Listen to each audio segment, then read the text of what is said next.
Então, muito boa noite a todos.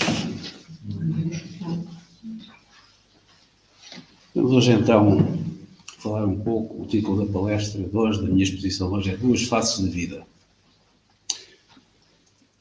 Que faces da vida são estas a que me vou referir na palestra? A vida interior, a vida íntima e a vida exterior, a vida de relação social. São estas as duas faces da nossa vida aqui no planeta, na nossa situação de espíritos encarnados. Segundo os ensinamentos de Jesus, que nós procuramos apreender, devemos tratar tudo e, portanto, a nossa vida, em qualquer das suas facetas, da mesma maneira que é com amor. É a prática da caridade, como nos ensina a doutrina espírita, que nos conduz ao amor, exercitando virtudes como a benevolência, a indulgência, o perdão, que é a definição de caridade segundo o Livro dos Espíritos, como já todos com certeza conhecem. O que é mais difícil para nós na vida? É, de facto, essa viagem ao nosso íntimo ou é a interação com os outros? E o que é que nós temos mais dificuldade? Apreendemos que para qualquer delas há uma condição essencial, para tudo aquilo que nós fazemos na vida. Há uma condição essencial que devemos procurar, que é o equilíbrio. Equilíbrio entre o que devemos e não devemos fazer, entre aquilo que é o respeito que devemos ter por nós próprios e o respeito que devemos ter pelos outros, entre aquilo que é o nosso interesse pessoal e o interesse coletivo. Estamos sempre na nossa ação à procura do equilíbrio tão importante para que tudo corra bem na nossa vida, nesta nossa realidade. Jesus no Evangelho esclareceu-nos sobre a distribuição do amor, quando nos disse amar a Deus sobre todas as coisas e ao próximo como a nós mesmos. Então, este próximo como a nós mesmos aponta para que a centralidade do exercício do amor seja o eu. O eu, não o eu egoísta, mas o eu que compreende o que é a vida, todo esse processo evolutivo no qual estamos envolvidos. De facto, nós já vimos tantas vezes aqui que ainda e muitas vezes estamos envolvidos por esta materialidade e pelo orgulho e pelo egoísmo que preponderam aqui nesta vida material que nós estamos a viver. Portanto, esse nosso apego forte às coisas materiais traz-nos a exacerbação desse orgulho e desse egoísmo. O ter, no fundo, sobrepõe-se ao ser. E o interesse pessoal vai se sobrepor ao interesse coletivo. E, portanto, essa é, de facto, a grande dificuldade que nós temos, a grande luta que nós temos que travar. Não temos, muitas vezes, vontade nem discernimento para desenvolvermos o nosso lado espiritual, que é a nossa realidade, desenvolvermos o nosso lado espiritual nesta realidade material que estamos a viver no momento.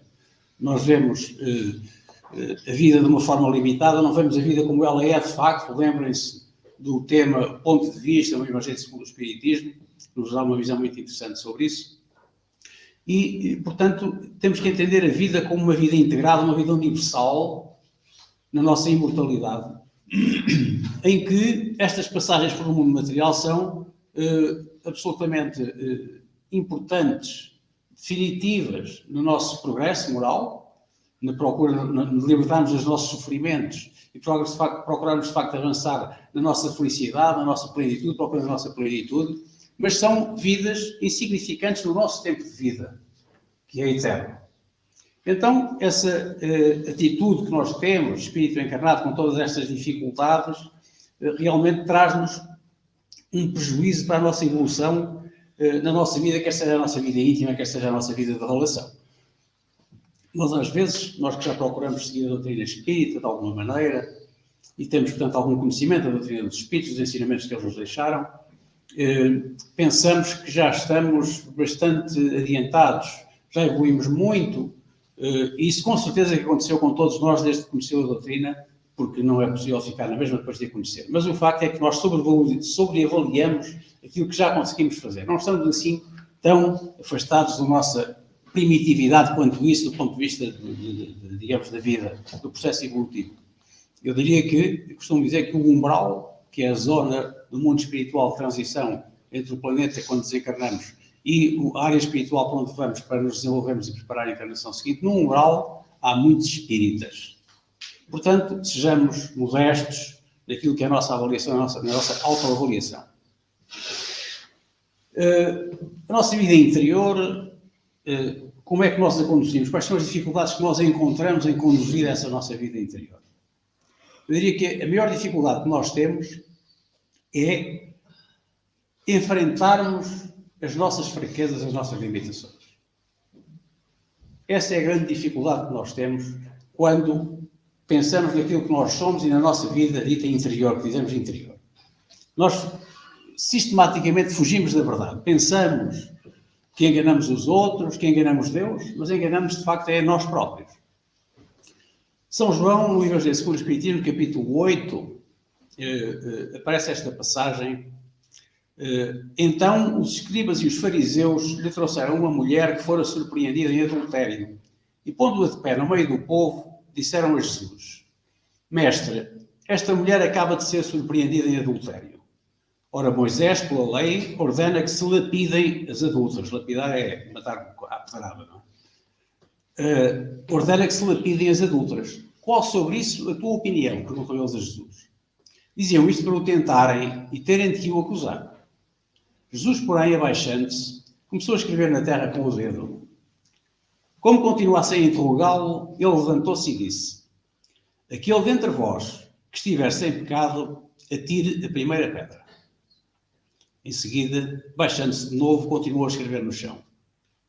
Quanto aos que o interrogavam, esses, ouvindo-o falar daquele modo, retiraram-se um após outro, afastando-se primeiro os velhos. Ficou, pois, Jesus a sós com uma mulher colocada no meio da praça. Então, levantando-se, perguntou-lhe Jesus: Mulher, onde estão os que te acusaram? Ninguém te condenou? Ela respondeu: Não, Senhor. Disse-lhe então Jesus: Também eu não te condenarei. Vai-te e de futuro não tornes a pecar. Esta passagem evangélica é o mote para um texto do Espírito Hamed, no livro Renovando Atitudes, intitulado Os Opostos.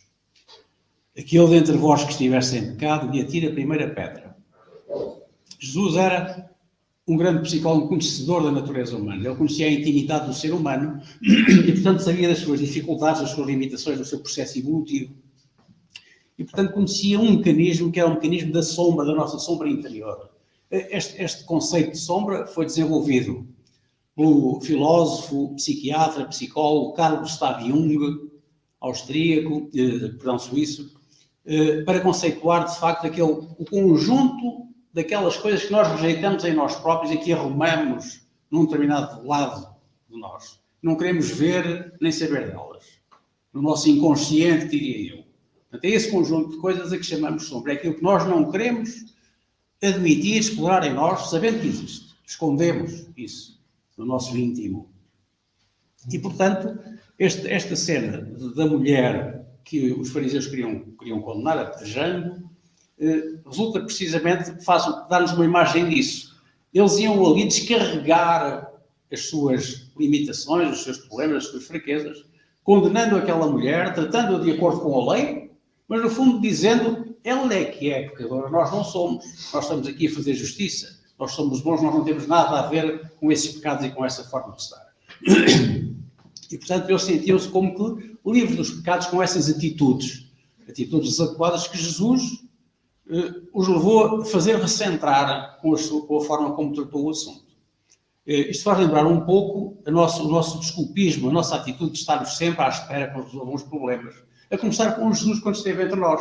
Jesus sacrificado na cruz, pediu a Deus, perdoa-lhes, Pai, que eles não sabem o que fazem. E não só aqueles que estavam a tratar daquela situação dele em concreto, mas todos nós. Ele pediu perdão para todos por não saberem o que fazem. Então, sentimos-nos, entre aspas, desculpados. Os nossos pecados são desculpados. É a mesma coisa quando nos vamos confessar à igreja. Nós pecamos, vamos confessar, somos perdoados e a seguir fazemos o pecado que sabemos que vamos confessar outra vez e vamos voltar a ser perdoados. Portanto, isto não faz nenhum sentido do ponto de vista da vida. Portanto, Jesus, chamando a atenção para todos aqueles que estavam presentes, querendo que aquilo acontecesse de determinada maneira, perguntou-lhes, ou disse-lhes, aquele que não tiver pecado, atira a primeira pedra. Portanto, convidou todos a fazer uma introspeção, a olhar para dentro de si. E ali, num minuto, ninguém entendeu que não tivesse pecado. É uma coisa que fazemos poucas vezes, é olhar para dentro de nós, perceber quais são os nossos problemas. Precisamente o nosso lado sombra, explorar o nosso lado sombra. Portanto, é natural que nós tentemos, por o nosso grau evolutivo, nós somos espíritos imperfeitos, estamos aqui no nosso caminho, que procuramos encobrir os nossos pontos fracos. Isso é perfeitamente natural. Nós queremos ser fortes, queremos ser generosos, queremos ser capazes de resolver os problemas todos e não queremos admitir que muitas vezes não conseguimos fazer, que muitas vezes somos egoístas. Não gostamos que isso venha ao de cima, nem para nós próprios. Portanto, a única forma, como nos diziam os espíritos, de nós fazermos o progresso é compreendermos, admitir essas nossas limitações, porque isso é que nos permite fazer o nosso crescimento moral, o nosso crescimento espiritual. Enquanto não fizermos isso, estaremos sempre em sofrimento, sem progresso possível. É, portanto, um processo evolutivo que nós conhecemos, que a doutrina espírita nos ensina. É um processo evolutivo individual e coletivo, mas é sobretudo um processo evolutivo lento, porque todas as mudanças demoram a consolidar. Estes opostos, a que a Ahmed se refere no título do texto, é interessante pensarmos nisso para percebermos o que é o equilíbrio de que eu falei no princípio. Porque os opostos, ele dá exemplos. São elementos naturais da natureza humana, da estrutura humana, e, por exemplo, oposto ao egoísmo, que nós sabemos que é o pior dos males para o nosso progresso, está o desinteresse, que é o outro limite. Eu não sou egoísta, não quero saber, mas desinteresso-me tudo o que diz, não quero saber de nada. Depois, por exemplo, entra a dominação e a submissão. Se de um lado a dominação, que é o querer mandar, dominar o outro, é obviamente desadequado, a submissão completa, eu estar completamente disponível sem ter vontade e tomada de decisão, é também igualmente errado. Dois opostos. Por exemplo, o ciúme e a indiferença. O ciúme é um dos grandes defeitos que nós podemos ter e que nos faz sofrer muito, mas a indiferença é completamente desadequada também. Eu não posso ser indiferente perante situações que se deparam na minha vida. Por exemplo, a malícia e a ingenuidade. Eu resolver procurar atacar, falar com as pessoas, tratar os problemas sempre com alguma maldade, algum segundo sentido, ou por simplesmente dizer que, olha, eu nem tinha percebido isso, e ser completamente ingênuo e ser enganado, levado por tudo aquilo que acontece. Portanto, são situações extremas, são os ditos opostos a que se refere a Ahmed neste texto. E, portanto, o que é que nós precisamos aprender? É aprender a não funcionar como o pêndulo na nossa vida, porque senão estamos sempre desequilibrados. Isto é, andar de um lado para o outro, entre os dois extremos, como um pêndulo. Então, temos que ser como a balança, que na situação de repouso está equilibrada. E esse equilíbrio é precisamente conseguido por nós trazermos, digamos assim, esses opostos. É nós pegarmos um pouco nestas duas situações, em cada tipo de problemática emocional, nós pegarmos nos dois opostos e fazermos o esforço com trabalho de os ir aproximando e unindo. E, portanto, quando eu vou chegando num extremo desadequado, outro extremo desadequado, e vou chegando ao centro, o povo diz muito bem, no meio é que está a virtude, é um pouco este sentido, eu vou tendo a minha balança equilibrada, vou tendo equilíbrio e vou tendo o todo da forma mais adequada, em que eu corrijo aquilo que é extremo e desadequado e passo a ter alguma coisa que, juntando as duas coisas, funciona bem e me ajuda no meu progresso. Portanto, como diz Ahmed, nem avareza, nem esbanjamento, nem preguiça, nem super entusiasmo. Equilíbrio. É o que é preciso para conseguirmos agir bem connosco e para com os outros. Porque nós somos o todo, é precisamente, nós precisamos ser este todo, o conjunto destas coisas todas que vamos afinando, melhorando em nós e, portanto, na relação com os outros. Todos sabem que um exemplo de que as partes têm que ser unidas para construir o todo. O nosso cérebro, todos os estudos perceberam, levaram à conclusão de que nós temos duas metades cerebrais que têm funções completamente diferentes. O nosso lado esquerdo, que é um lado racional, trata das questões do conhecimento, da leitura, da escrita, dos cálculos, etc. O nosso lado direito é o lado emocional. O nosso lado emocional tem a ver com as artes, com os sentidos, com os olfatos, com os cheiros, com tudo que tem a ver com algo que é menos material e é mais espiritualizado. Então, nós funcionamos com um cérebro único, onde estas duas coisas estão juntas. O lado esquerdo trata do lado direito e o lado direito trata do lado esquerdo. E, portanto, só para termos uma ideia que, de facto, é o conjunto das coisas que faz o todo e que nos permite ser equilibradamente e harmoniosamente nós mesmos. Podemos atingir o pico das nossas capacidades, a nossa perfeição, no fundo, é precisamente com todo este trabalho ao longo da nossa vida e trabalho que nunca para. Porque a nossa perfeição é sempre uma perfeição limitada, não podemos ser como Deus, como é evidente. Há sempre alguma coisa em que vamos poder melhorar. E, portanto, esta visão do todo, este esforço da unificação é extremamente importante. Aliás, Jesus dizia, eu e o meu Pai somos um. Há aqui esta noção de unidade. Ele não via nada separadamente, não fazia o julgamento de alguém posterior ou pelo interior, ele via tudo como um conjunto harmonioso e que funcionava e que ele entendia, digamos assim. Ele próprio dizia, o reino de Deus e as muitas moradas da casa do Pai, duas perspectivas da vida, reino de Deus, uma perspectiva mais espiritualizada, mais espiritual, mais moral, as moradas da casa do meu Pai, que têm a ver com as materializações, com as vidas materiais dos espíritos no universo, esses dois aspectos, o reino de Deus e as muitas moradas da casa do Pai, diz ele, estavam no exterior e ao mesmo tempo estão no interior. Portanto, nós temos, não se esqueçam que nós temos em nós, desde que somos criados por Deus, tudo aquilo de que necessitamos para evoluir.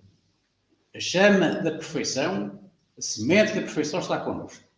Precisamos de a regar e a fazer desenvolver ao longo do tempo que nós quisermos.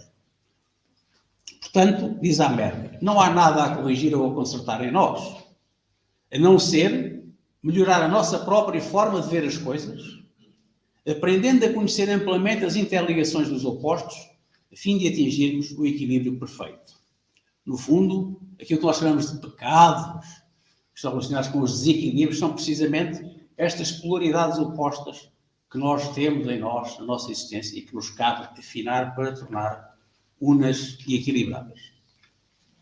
E a ferramenta vital mais importante para conseguirmos fazer este nosso trabalho, diz-nos Jesus, dizem-nos os Espíritos, diz-nos a Médio, é o amor. O amor tem que ser um amor incondicional para ser verdadeiramente amor. É o amor que une, não o amor que separa. Então cá está a noção de união. Temos um todo, uno, no nosso universo, harmonioso, que é, no limite, os mundos perfeitos é assim que funcionam.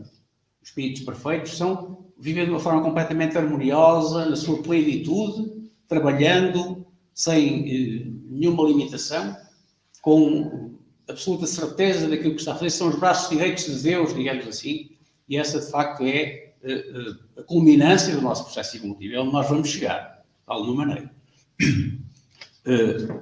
Jesus, do ponto de vista do amor, fazia essa demonstração. Ele estava com aqueles, muitas vezes era criticado por isso, com aqueles que seriam os menos bons, digamos, que estavam aqui entre nós. Ele juntava-se a esses, porque ele dizia que aqueles que precisam de médicos são os doentes, não são os sãos.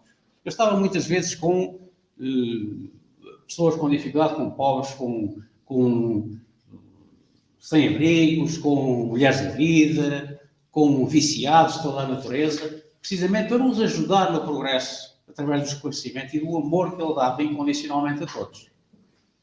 Dizem os Espíritos, é como o Sol ilumina todos os dias, independentemente da sua condição, de forma absolutamente igual. Então, olhando para a nossa vida exterior desta forma, percebendo que temos as nossas sombras, que é aquilo que nós temos que combater. Como é que isso se reflete na vida exterior? Que é a nossa vida de sociedade, que vivemos nesta realidade material em que estamos e que precisamos dela.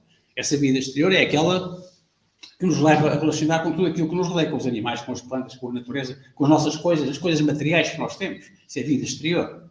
O que é que acontece? Nós pomos muitas vezes uma máscara, que é a máscara que nos leva a parecer da forma que entendemos ser adequada em cada situação que devemos parecer.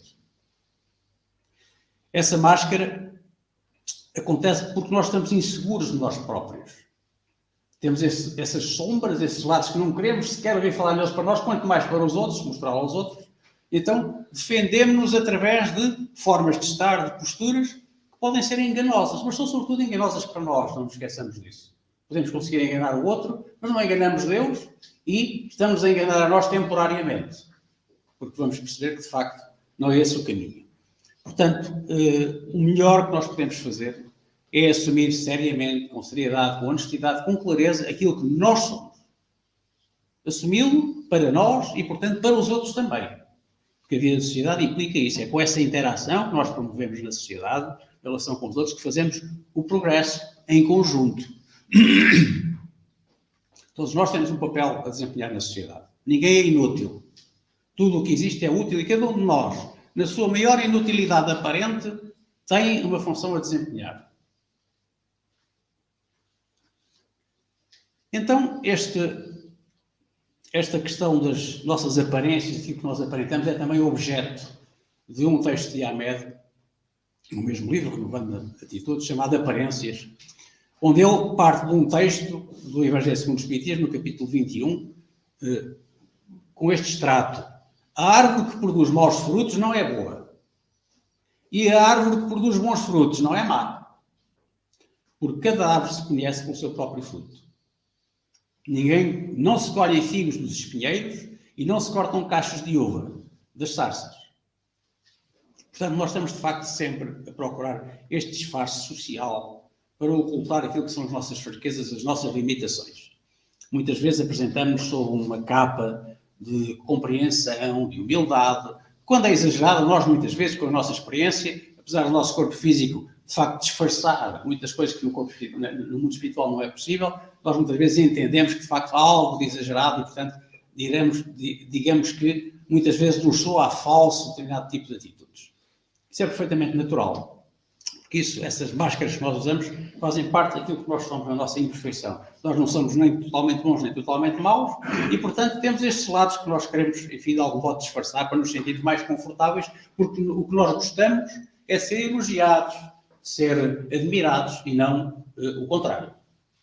Portanto, temos que nos confrontar com esses nossos problemas íntimos, diz-nos Hamed, com maturidade, com responsabilidade e com aceitação. Aceitação é fundamental, aceitarmos como somos, aceitarmos a vida, compreendermos a vida como ela é e percebermos que isto faz parte do nosso processo, faz parte de nós. Então, vamos perceber como é que devemos lidar com isto. Não vamos esconder, não vamos pôr as coisas debaixo do tapete. Esta é a orientação que, de facto, nós recebemos. Nunca escondamos estas coisas de nós próprios. Muitas vezes, a nossa anulação por este motivo, por tentar querer agradar aos outros, fazendo-nos passar por aquilo que não somos, prejudica-nos na nossa vida. Exemplos: amigos opressores, religiosos fanáticos, pais dominadores, cônjuges inflexíveis, prejudicam-nos, exercem muita influência sobre as nossas aptidões e sobre a nossa personalidade. Nós ficamos limitados porque saímos fora da questão de dizer, pronto, eu vou-me deixar ir, não vou fazer nenhum esforço porque eu não quero contrariar, não quero gerar conflitos, não quero que alguém se vire contra mim, é mais pacífico estar assim, então eu vou-me deixar ir e vou ser orientado, levado pelos outros. A conclusão disso é que eu, de facto, não me desenvolvo, eu tenho os meus problemas em mim, que continuam em mim porque eles não desaparecem, independentemente da situação ou do sítio onde eu esteja. Portanto, não tenhamos essa atitude, sejamos nós, sem sermos egoístas, para que, de facto, possamos fazer esse desenvolvimento que é individual, que nós precisamos de fazer, a nossa vida íntima, e, interagindo com os outros, receber ajuda deles e também ajudar. Pondo de lado a hipocrisia, expondo essas nossas sombras de forma natural, na vida de relação, perante os outros. Se estivermos atentos àquilo que é o entendimento e a experiência pessoal dos outros, que nos enriquece do ponto de vista daquilo que nós necessitamos, porque eles também passaram, não são diferentes de nós passaram, ou estão a passar por situações idênticas à nossa, então é dessa troca de experiências, de diálogo, que nós podemos recolher uma importante ajuda para substituir essas sombras que são dentro de nós por luz, que iluminando o nosso íntimo, passam também a irradiar para os outros à nossa volta. É a energia que nós podemos transmitir e que ajuda ou prejudica. Esse é o nosso esforço, é deixarmos essas falsas aparências e procurarmos, de facto, ser como somos, apresentando as nossas emoções e os nossos sentimentos, sem vergonhas nem medos, no sentido de, atentamente, procurar melhorá-los e ajudar os outros também a melhorar, porque os outros são como nós. Então, precisamos desenvolver uma auto-observação. Precisamos nos analisar a nós próprios sistematicamente e aquilo que nós vamos encontrar desse lado sombrio não vamos escamoteá-lo, não vamos escondê-lo de nós próprios. Vamos trazê-lo do nosso inconsciente para o nosso consciente e vamos procurar tratá-lo de forma integrada, de forma mais aberta, mais clara, para que assim consigamos, de facto, a única forma de conseguirmos a nossa evolução. Irmos a ser felizes, atingir a nossa plenitude. Lembremos-nos de que, por mais que se esforcem as más árvores para parecer boas, seguindo o texto evangélico, mesmo assim, elas não produzirão bons frutos. Por mais que procurem iludir. Os frutos são sempre maus, enquanto elas, de facto, não forem boas árvores. É claro que nós aqui neste processo evolutivo estamos no mundo material com um corpo material. O nosso corpo humano, que precisamos que seja saudável, porque ele é o suporte para nós fazermos este processo evolutivo. Quando estamos aqui, espíritos, precisamos do nosso corpo físico. Então temos que o tratar bem. E nós sabemos que somos uma tríade, digamos assim. Nós aqui somos constituídos pela nossa alma, o nosso espírito, verdadeiramente, o nosso núcleo, aquilo que nós somos, essencialmente.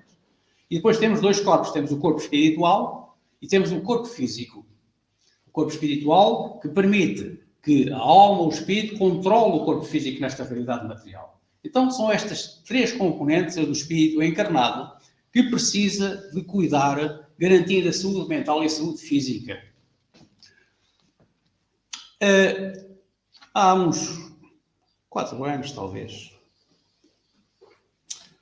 um médico conhecido no Brasil, Alberto Almeida, que é médico, terapeuta transpessoal, homeopata, com experiência em terapia familiar, dinâmica de grupos, etc. E, à época, diretor científico da Associação Médico Espírita do Pará. Eu estive na internet, apenas percebi que ele em 2021 ainda exercia esse cargo de direção. Hoje não sei se ainda exerce, mas seguramente continua associado a essa Associação Médico Espírita.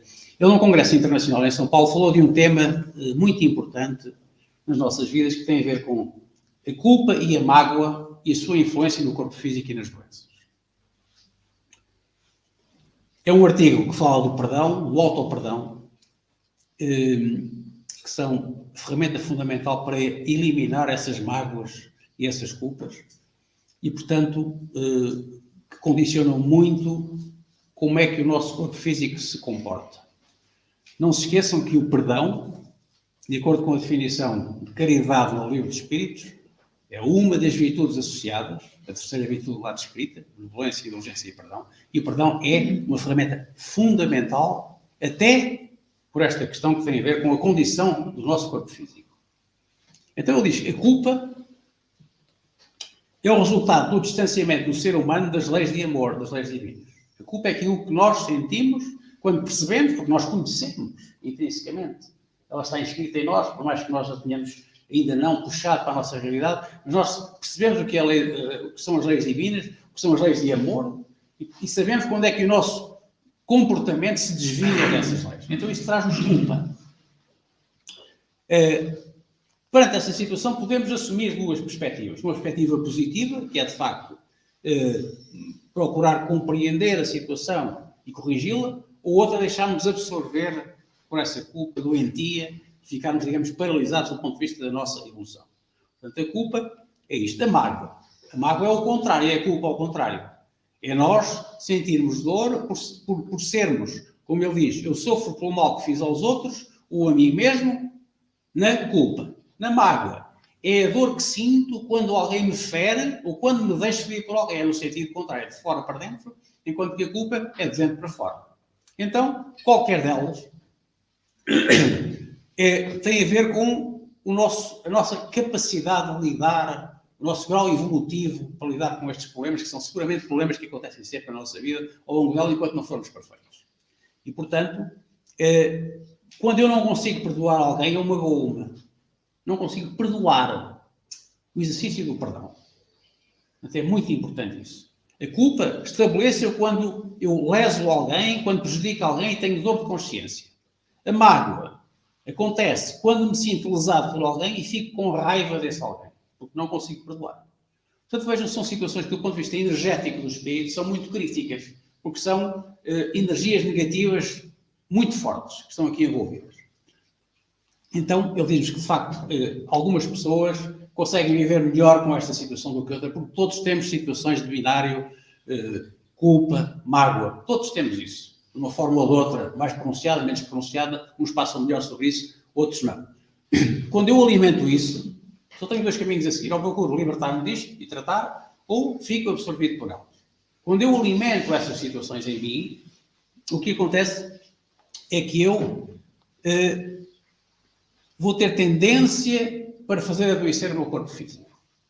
Então, diz Alberto Almeida, a melhor forma é dissolver essas mágoas de culpa que tenho em mim. Procurar tratá-las no sentido de as fazer desaparecer. Como é que eu faço isso? Mobilizando, diz ele, o auto-perdão. No caso da culpa, porque a culpa é de mim para fora, então eu tenho que me perdoar a mim mesmo para estabilizar e me libertar dessa situação, ou mobilizando o perdão que tem a ver com o outro. E então o perdão é utilizado na mágoa. Eu perdoo o outro e deixo de ter essa mágoa, esse sofrimento, porque não aceito aquela situação. São duas dinâmicas absolutamente diferentes, diz ele. Uma leva-me para a enfermidade e a outra para a cura. A mágoa e a culpa que eu sustento fazem-me adoecer e a mágoa e a culpa que eu trabalho positivamente fazem-me crescer.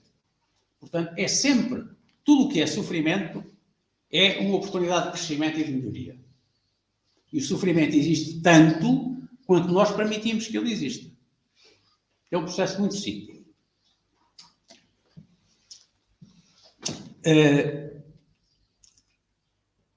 Sobre a influência disto no corpo físico, Alberto Almeida explica que no livro Evolução em Dois Mundos, o André Luiz fala que no campo espiritual aparecem aquilo que ele chama zonas de remorso. Zonas de remorso no nosso corpo espiritual. Porque partimos com estas situações para o mundo espiritual, elas não desaparecem porque morrer, não deixamos de morrer, estão connosco, portanto elas geram energias negativas também no nosso corpo espiritual. E esta zona de remorso, no corpo espiritual, como o corpo espiritual está associado ao corpo físico, vai fazer com que eu, estando com este sofrimento e com esta ideia fixa, com esta limitação, com esta paralisação do ponto de vista evolutivo, eu estou a desenvolver aquela energia. E ela vai progressivamente, a partir do corpo espiritual, influenciando o meu corpo físico. Porque eles estão absolutamente interligados no mundo material, como eu estou aqui. Então, diz ele, que é de facto essa lesão pode aparecer no corpo físico, pode ser numa determinada área do corpo, pode ser no corpo inteiro, depende. Pode ser mais física, pode ser mais mental. Tem diversas componentes. E, portanto, são manifestações de disfuncionalidades orgânicas, processos patológicos e físicos, bem como distúrbios que envolvem as emoções ou transtornos que envolvem a mente. Portanto, tem influências de diversa natureza que chegam ao nosso corpo físico e nos perturbam significativamente. E, portanto, como é que eu consigo fazer isto? Eu já disse. É através do auto-perdão naquilo que são as minhas culpas e do perdão ao outro naquilo que são as mágoas. Não há outra via, que é assim que eu consigo limpar estas limitações que eu tenho. Muitas vezes nós tendemos pelo desculpismo e pela facilidade a achar que estamos a auto-perdoar-nos. Não, isto já passou, vamos continuar, isto não vai acontecer outra vez, eu sou capaz de fazer, mas vou continuando a fazer. De uma forma tranquila, e portanto estou de facto a não utilizar adequadamente as ferramentas que eu tenho e a prejudicar-me sistematicamente, a agravar a minha situação, não fazendo um progresso que me é perfeitamente disponível, que me aliviaria de muitas dessas dores e dessas dificuldades. Diz Alberto Almeida, essas pessoas haverão de despertar por esse seu sofrimento, que não vai passar, para a necessidade do verdadeiro perdão que vem do interior da alma. E que não se manifesta só com palavras, mas que se concretiza através dos esforços enaltecidos pelo exercício das boas ações. Como dizia Jesus, a cada um segundo as suas obras. É extremamente importante nós levarmos à ação aquilo que é o nosso aprendizado. Porque isso é que nos fortalece e tem consequências para nós e para os outros, úteis. Que tipo de doenças é que aparecem? O espírito de André Luiz diz, pondo de lado a imprevidência, a imprudência e a falta de higiene, estes três fatores, imprevidência que tem a ver com eu não pensar naquilo que pode acontecer se eu fizer uma determinada coisa. A imprudência, que é eu, sabendo que alguma coisa me pode acontecer, eu vou avançar fazendo na mesma, correndo no limite de risco de vida. E a falta de higiene. A falta de higiene é a falta de higiene mental e física. É o tratamento do meu corpo, de mim próprio, da compreensão dos meus problemas, procurar resolvê-los bem, quer do ponto de vista energético, espiritual, quer do ponto de vista físico, médico, psicológico. Portanto, estes 3 itens, tirando isto, que são causadoras de doenças, diz ele, todas as patologias derivam da relação profunda do espírito e dos seus campos magnéticos e energéticos mais profundos, que vão, aos poucos, manifestando-se no corpo. Então, podemos ter doenças do tipo infeccioso, degenerativo, alérgico. Este tipo de doenças, tipicamente, são doenças que vêm das nossas situações culpa, mágoa não tratadas.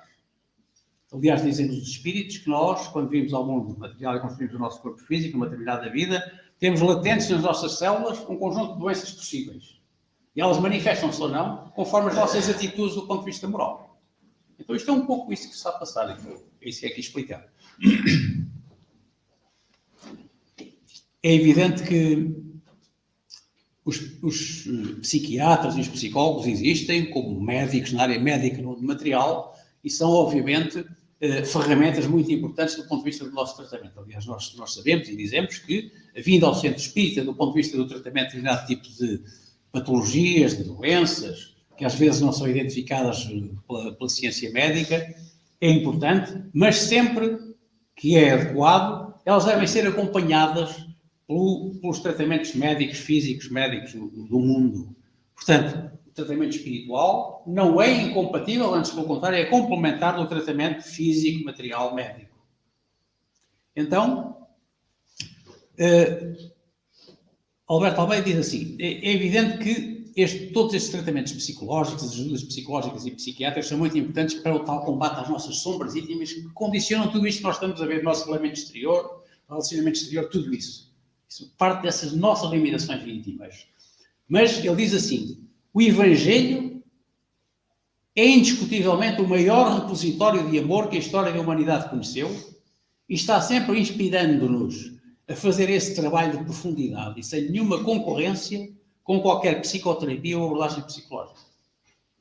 Não há nenhuma incompatibilidade.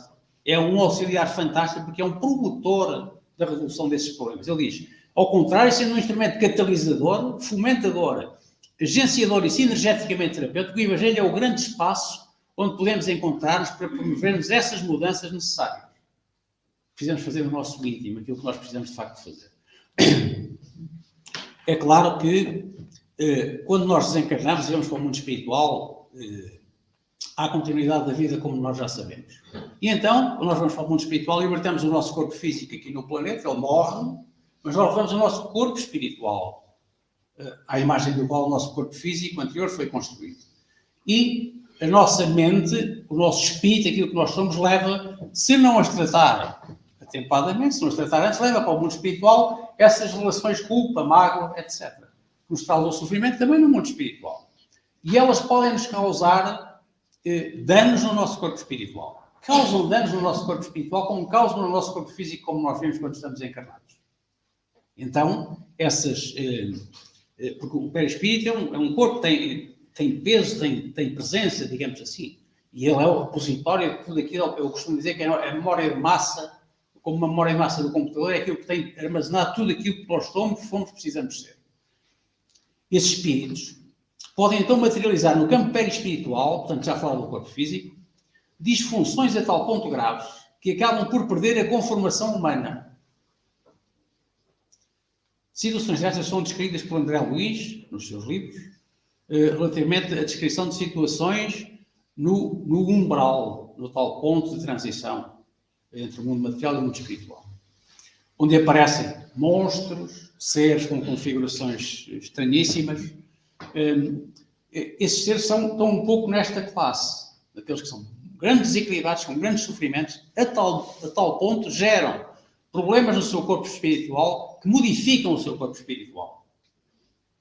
E perdem a conformação humana, assumindo posições de monoideia, de ideias fixas, que serão estas energias negativas muito fortes de que eles não se libertam, compondo as formas chamadas de ovoides, nos processos tão clássicos de vampirismo.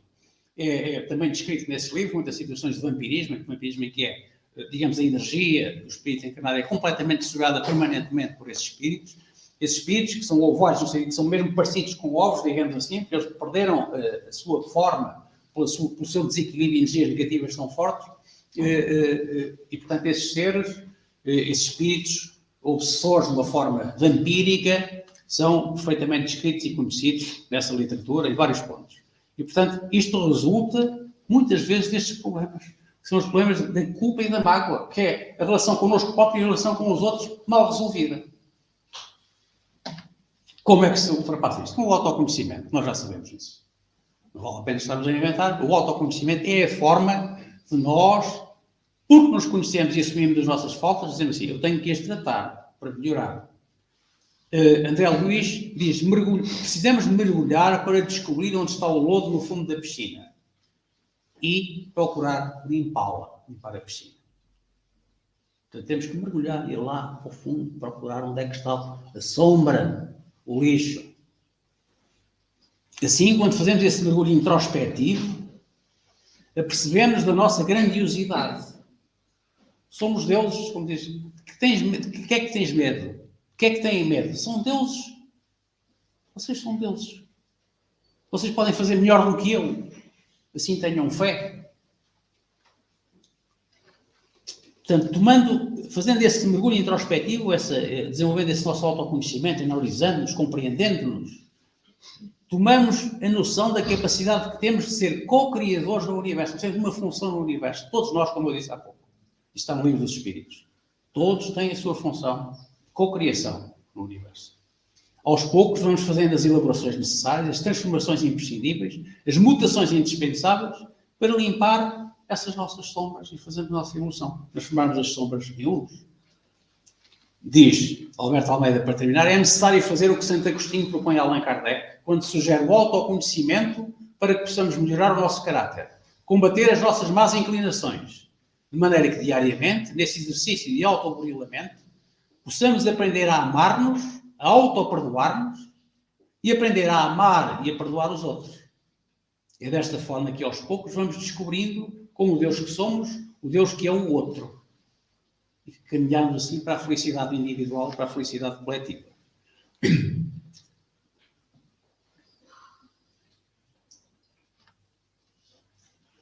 Só a nossa materialidade bem presente é que não nos permite fazer essa evolução. Se nós fizermos uma autoanálise, verificamos que, de facto, temos muitos interesses pessoais, reais, que têm a ver com esta materialidade que ainda não nos conseguimos libertar.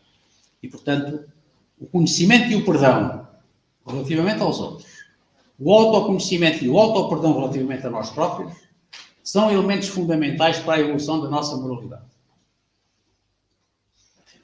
Aceitarmos-nos é aceitar o outro. Conhecermos-nos é conhecer o outro. Respeitarmos-nos é respeitar o outro. Perdoarmos-nos é perdoar o outro. Não se esqueçam desta ferramenta fundamental. Não basta sermos alunos de Jesus, na procura deste conhecimento, deste esclarecimento, mas sermos seus discípulos, isto é, praticar aquilo que se aprende exercendo a caridade. É caminho do amor. Como disse Alberto Almeida, e repito para terminar, o Evangelho é indiscutivelmente o maior repositório de amor que a história da humanidade conheceu e está sempre inspirando-nos a fazer esse trabalho de profundidade, que é o nosso autoconhecimento.